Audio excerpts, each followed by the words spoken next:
Section 44. Bhishma said, "The will under which the ruler of Chedi summoneth thee to fight, though thou heart of strength, that knoweth no deterioration, is scarcely his own intention. Assuredly, this is the purpose of Krishna himself, the Lord of the universe.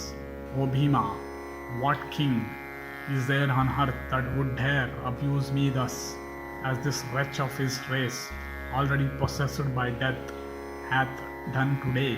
This mighty armed one is without doubt a portion of Hari's energy, and surely the Lord desireth to take back unto himself that energy of his own. In consequence of this, O tiger of the Kuru race, this tiger-like king of Chedi, so wicked of heart, roareth in such a way, caring little for us all." Vaisampayana continued. Hearing these words of Bhishma, the king of Chedi could bear no more. He then replied in rage unto Bhishma in these words, "Let our foes, O Bhishma, be endued with that prowess which this Keshava hath, whom thou like a professional chanter of hymns praisest, rising repeatedly from thy seat. If thy mind, O Bhishma, delighteth so in praising others, then praise thou these kings, living of Krishna. Praise thou this excellent of kings, Darada, the ruler of Valhika, who rent his earth as soon as he was born.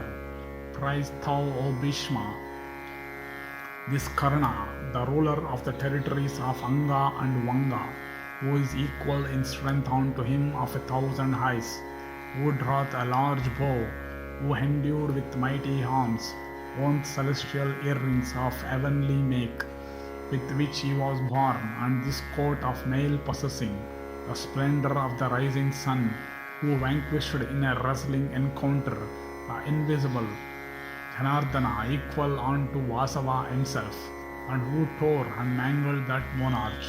O Bhishma, praise Drona and Ashwatthama, who both father and son are mighty warriors, worthy of prize, and the best of Brahmanas, and either of whom, O Bhishma, if enraged, could annihilate this earth with its mobile and immobile creatures, as I believe.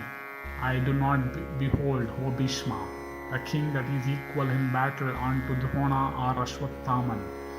Why wishest thou not to praise them, passing over Duryodhana, that mighty armed king of kings, who is unequaled in all earth, girt with her seas, and King Jayadratha, accomplished in weapons and endued with great prowess, and Dhruma, the preceptor of Kimpurushas, and celebrated over the world for prowess, and Saradvata's son, old Kripa, the preceptor of the Bharata princess, and endued with great energy. Why dost thou praise Keshava, passing over that foremost of bowmen, that excellent of kings, Rukmin of great energy? Why praisest thou Keshava, passing over Bhishmaka of abundant energy, and King Dantavakra and Bhagadatta, known for his innumerable sacrificial stakes, and Jayatsena, the king of the Magadha, and Virata, and Drupada, and Shokuni, and Rihadwala, and Vinda, and Hanuvinda of Avant Pandya, Shweta Uttama, Sankhya of great prosperity, the proud Rishasena, the powerful Ekalavya, and the great charioteer Kalinga of abundant energy? Why dost thou praise Keshava?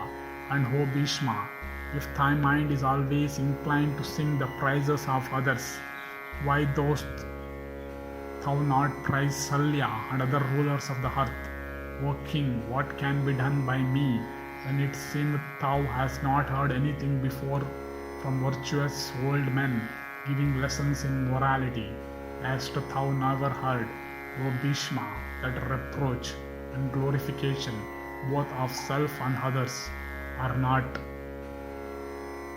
O Bhishma, that reproach and glorification both of self and others are not practices of those that are respectable.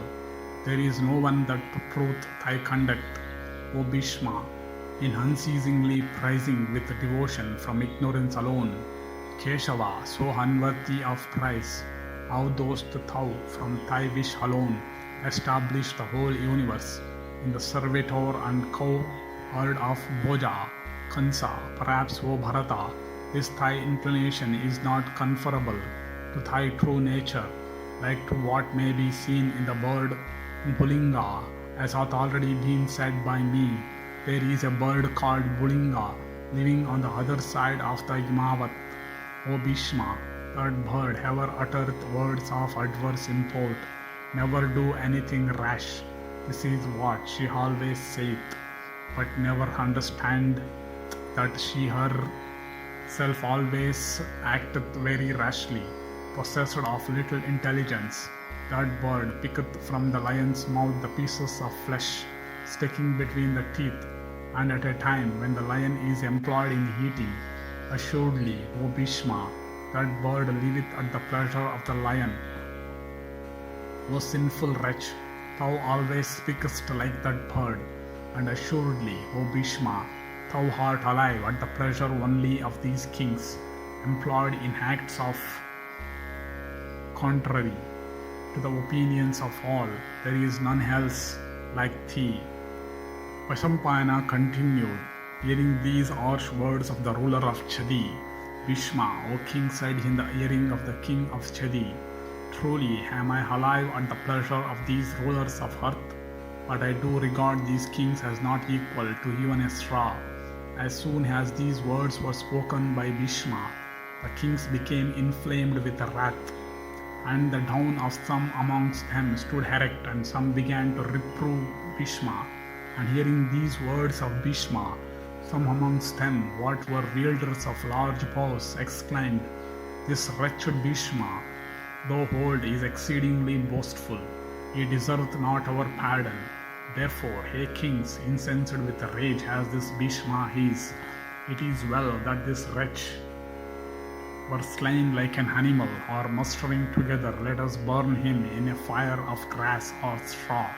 Hearing these words of the monarchs, Bhishma, the grandsire of the Kurus, endued with great intelligence, addressing those lords of earth, said, I do not see the end of our speeches, for words may be answered with words. Therefore, ye lords of earth, listen to ye all unto what I say. Whether I be slain like an animal or burnt in a fire of grass and straw, thus do I indistinctly place my foot on the heads of ye all. Here is Govinda, that knoweth no deterioration. Him have we worshipped. Let him who wisheth for speedy death summon to battle Madhava of dark hue, and the wielder of the discus and the mace. And falling enter into and mingle with the body of this god.